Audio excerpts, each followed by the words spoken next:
میرا نام سائمہ کامران ہے اور میں اپنی ایڈورٹائزنگ ایجنسی چلاتی ہوں. I am the owner of my advertising agency. As you know advertising agency جو ہوتی ہے اس میں میرا 360 ڈگری میڈیا کوریج ہے. Designing, printing, outdoor activities, event management, productions, electronic media, اس کے علاوہ سوشل میڈیا، سارے ہم لوگ کور کرتے ہیں اس کے اندر. اب جیسے ایونٹس کی بات کرتے ہیں تو ایونٹس میں ہم لوگوں نے بہت سارے ایونٹس بھی کیے ہوئے ہیں. ٹی ڈی سی پی کی چولستان ریلی ہمارا سب سے بڑا ایونٹ تھا. 10th چولستان ریلی ہم لوگوں نے آرگنائز کی تھی. اس کے ساتھ ماؤنٹین ڈیو کی اسپانسرشپ لاک کرائی تھی. ٹی ڈی سی پی کی 10th چولستان ریلی کو ہم نے برانڈ بنایا تھا. اس کے علاوہ پرنٹنگ کے کام ہے. پرنٹنگ میں ہم امپیریل مال کے بہت پرنٹنگ کا کام کیا. ایڈورٹائزنگ ہے، عید کیمپینز کرتی رہی ہوں میں کافی. سوشل میڈیا ہے. سوشل میڈیا کافی سارے ریسٹورینٹس ہیں جن کے سوشل میڈیا ہم لوگ ابھی بھی چلاتے ہیں اور پہلے بھی چلاتے تھے. اور اس کے علاوہ ہماری جو پروڈکشنز ہیں اس میں نے میٹرو شوز کا ایڈ کیا تھا فرسٹ. اس کے علاوہ ہم لوگوں نے ملن سوپ کا ڈٹرجنٹ لانچ کیا تھا. اس کا ایڈ تھا جو ہم لوگوں نے شوٹ کیا تھا، وہ میڈیا پہ آیا تھا. آپ کا کاروبار دوسرے لوگوں سے کس طرح مختلف ہے؟ نارملی میڈیا ایجنسیز جو کام کر رہی ہوتی ہیں وہ ایک جیسا ہی ہوتا ہے. جیسے آپ آؤٹ ڈور ایکٹیویٹیز کہہ لیں، جیسے آپ پرنٹ کہہ لیں، جیسے آپ ڈیزائننگ کہہ لیں، جیسے آپ پروڈکشنز کہہ لیں. میرا تھوڑا سا ڈفرینٹ جو میں سمجھتی ہوں وہ اس لیے کہ میں 360 ڈگری کوریج کرتی ہوں.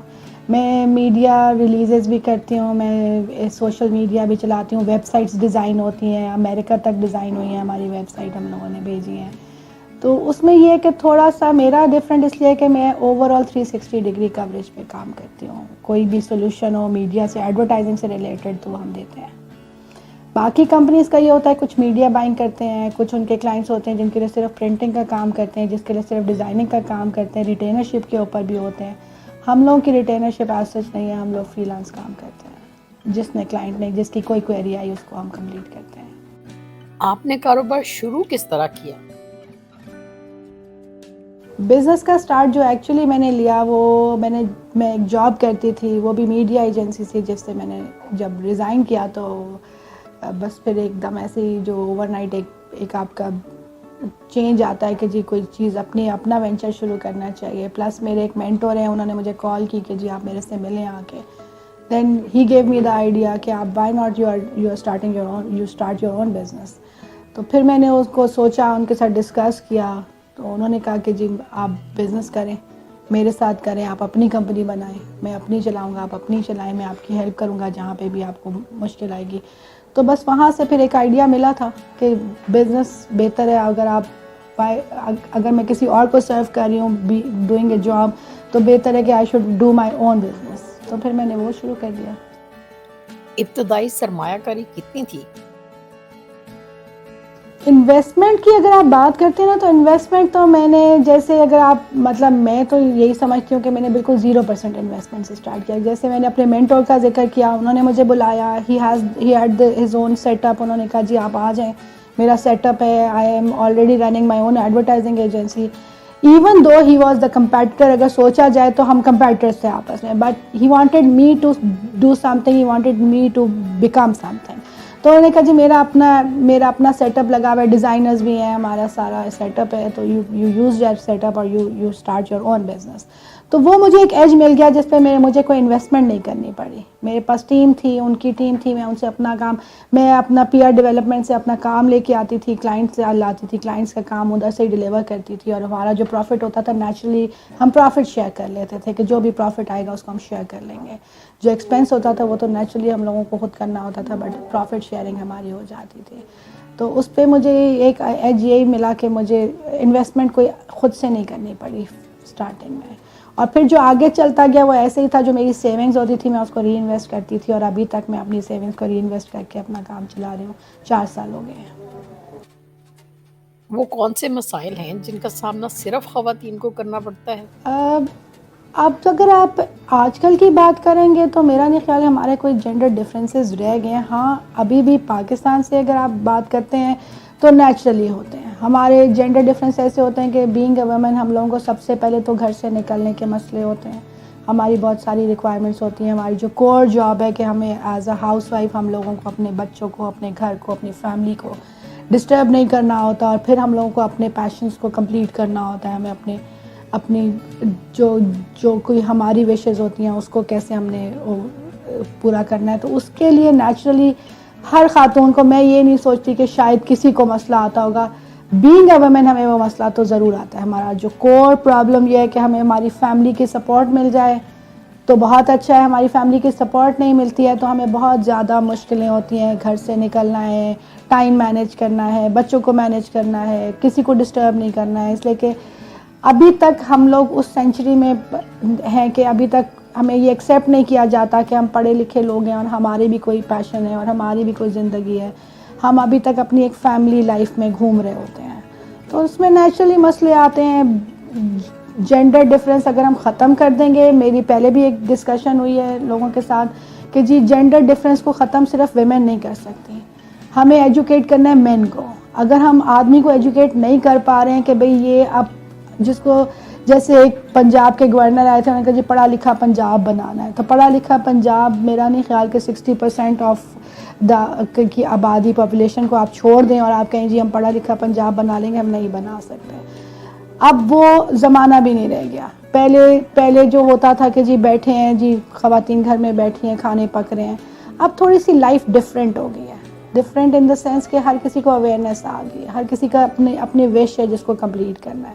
میرے ساتھ ایک ڈسکشن بڑی اچھی کسی کے ساتھ ہوئی تھی, انہوں نے کہا جی آپ کو بھی وہی ایک ہی زندگی ملتی ہے جو آدمی کو ملتی ہے, تو آپ کو آپ یہ کیوں نہیں سمجھتے ہو کہ اللہ نے یہ نہیں کہا کہ جی آپ کو اگلی دفعہ دوسری زندگی دوں گا تو تم اپنی خواہشیں پوری کر لینا.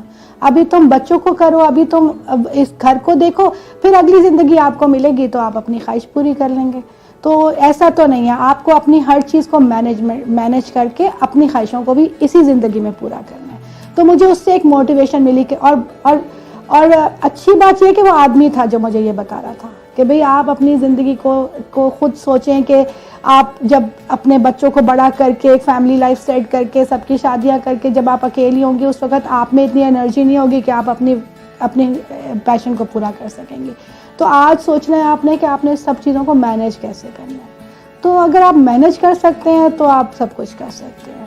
جینڈر پرابلم ہماری صرف جو آتی ہے وہ فیملی کی سپورٹ نہیں ہوتی, پلس پھر انویسٹمنٹ نہیں ہوتی, پلس پھر ہماری پی آر نہیں ہوتی, اس لیے کہ ہم لوگ باہر نہیں نکلے ہوتے ہیں, ہم کسی سے مل نہیں سکتے ہیں, ہمیں شائنس ہوتی ہے جو کہ ہمیں نہیں ہونی چاہیے. جب ہم ایک پروفیشن میں نکل رہے ہیں تو شائنس سب سے پہلے ہمیں پیچھے رکھ کے آنی چاہیے کہ اگر ہمیں انٹریکٹ کرنا ہے تو نیچرلی یہاں پہ آدمی معاشرہ زیادہ ہے جدھر ہمیں جیسے کہ میں جاب کرتی تھی تو 70 لوگوں کا آفس تھا, اس میں سارے آدمی تھے, میں اکیلی خاتون تھی. بٹ مجھے کبھی فیل نہ انہوں نے ہونے دیا, نہ میں نے کبھی یہ فیل کیا کہ بھی میں تو خاتون ہوں تو میں تو ان کے ساتھ بھی, اس لیے کہ میں ایک پروفیشن میں آ گئی نا. جب پروفیشن میں آ گئی تو میں اپنے جینڈر کو سائڈ پہ بلکہ پیچھے گھر میں الماری میں رکھ کے آتی ہوں کہ بھی میں اب خاتون ہوں. میرا تھوڑا سا مجھے ایج یہ ہے کہ کانفیڈنس تھا, شروع سے تھا. میری تھوڑی سی لائف آرمی سے ریلیٹڈ ہے, my father was in army, تو انہوں نے ہمیں تھوڑا سا کانفیڈنس ایسا دیا ہوا تھا کہ بھی اگر آپ نکلے ہو تو you are not a women any more. آپ نے اب پروفیشن میں آنا ہے تو بس پھر آپ نے انٹریکٹ کرنا ہے تو یہ بھول جاؤ کہ آگے کون آدمی کھڑا ہے یا کوئی بچہ کھڑا ہے یا کوئی خاتون کھڑی ہے, آپ نے سب سے انٹریکٹ کرنا ہے. تو وہ تھوڑا سا مجھے اس سے بھی موٹیویشن تھی, کانفیڈنس بھی تھا میرے پاس. ڈرتی میں ویسے ہی نہیں ہوں کسی چیز سے, اور ڈرنا چاہیے بھی نہیں ہے. ڈرنا کس چیز, ڈرنا صرف اللہ کی ذات سے ہوتا ہے, اس کے علاوہ آپ کو کسی سے نہیں ڈرنا ہوتا. تشہیر کسی کاروبار کے لیے کتنی اہم ہے؟ ایڈورٹائزنگ کا اگر آپ اسکوپ کی بات کرتے ہیں نا تو آپ کی کوئی بھی پروڈکٹ بیکار ہے جب تک اس کی ایڈورٹائزنگ اور مارکیٹنگ نہیں ہے. آپ کو ایون دو کہ آپ مطلب ایک چھوٹی سی ایگزامپل میں پھر آپ کو ویمن کے اوپر ہی اگر ہم بات کرتے ہیں کہ اگر ایک خاتون گھر بیٹھی ہے نا تو اس کو ایکسپوجر ہی نہیں ہے, پتہ ہی نہیں ہے. جب وہ خاتون باہر نکلے گی تو سمجھ میں آئے گی اچھا اس میں یہ ایبلٹی بھی ہے, یہ کچھ خاتون سوچ بھی سکتی ہے, یہ کچھ کر بھی سکتی ہے. اسی طرح آپ کی ایک پروڈکٹ بنا کے اگر آپ اس کو اپنے انڈسٹری میں اپنے پاس اپنی فیکٹری میں رکھ لیں گے اور اس کو آپ باہر نہیں نکالیں گے, آپ بھلے اس کو شیلف پہ بھیج بھی دیں, جب آپ اویئرنیس ایجوکیٹ ہی نہیں کریں گے لوگوں کو کہ بھی اس کی فیچرز کیا ہیں, اس کی کوالٹیز کیا ہیں, جب تک آپ کی پروڈکٹ فیل ہے. آپ کو you need massive advertising for new product, for existing product, اور فار آپ کی کوئی بھی ویرائٹی آف پروڈکٹس ہیں جس میں آپ نے ویریشنز ڈالی ہیں نیچرلی, اس کے لیے یو نیڈ این ایڈورٹائزنگ. تو پاکستان میں کیا, آپ پوری دنیا میں لے جائیں, ہم لوگ گلوبل مارکیٹنگ بھی پڑھتے ہیں, I am doing my M Phil also. تو اس میں آپ گلوبل اس میں بھی چلے جائیں ایسپیکٹ میں بھی پاکستان اور اس میں کوئی اتنا خاص ڈفرینس نہیں رہ گیا. اب سب سے اچھی بات ہے کہ میڈیا جو ہے اس نے ہماری جو ہے ایکسیس ہر جگہ سے ایزی کر دیا ہے. بہت کمپیکٹ سی چیزوں میں ہم آ گئے ہیں. سوشل میڈیا پہ چلے جاؤ, یہاں بیٹھے ہیں, امریکہ بیٹھے ہیں, لنڈن بیٹھے ہیں, کہیں بیٹھے ہیں, آپ کو سوشل میڈیا سے آپ کی پروڈکٹ مارکیٹ ہو رہی ہے. تو ایزی ایکسیسیبلٹی ہو گئی ہے نو ڈاؤٹ. اور ایڈورٹائزنگ آپ یہ کہیں کہ جی آؤٹ ڈور بالکل ختم ہو گیا, نہیں. ایونٹس ختم ہو گئے, نہیں. ختم نہیں ہو سکتی چیز. ایڈورٹائزنگ آپ کی بڑھ سکتی ہے, کم نہیں ہو سکتی. نیچرلی آپ کی پروڈکٹ کو چاہے ضرورت ہے کہ وہ باہر کسی کو نظر آئے گی تو کوئی خریدے گا نا, کسی کو اس کی کوالٹیز دکھیں گی تو وہ خریدے گا, کسی کو اس میں کوئی چینج دکھے گا, کوئی ڈفرینٹ چیز دکھے گی تو وہ آپ کی چیز لے گا. تو اس کے لیے یو نیڈ این ایڈورٹائزنگ. نیا کاروبار شروع کرنے والی خواتین کو آپ کیا پیغام دینا چاہیں گی؟ جو آل لیڈیز بزنس کرنا چاہ رہی ہیں ان کے لیے میرا میسج صرف یہ ہے کہ be confident, be bold, have motivation, get the energy what you wanted.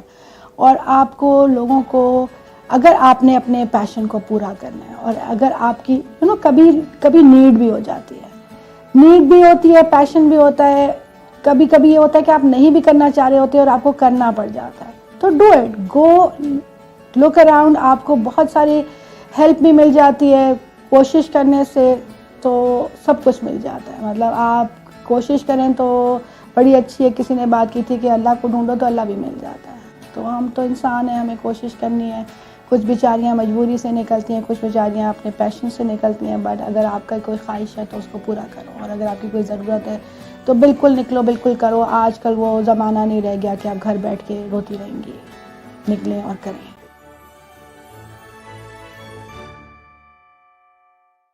My name is Rabia Khavar. I am the owner of Event Studio. Watch, like and subscribe. Rukhsana Ebi.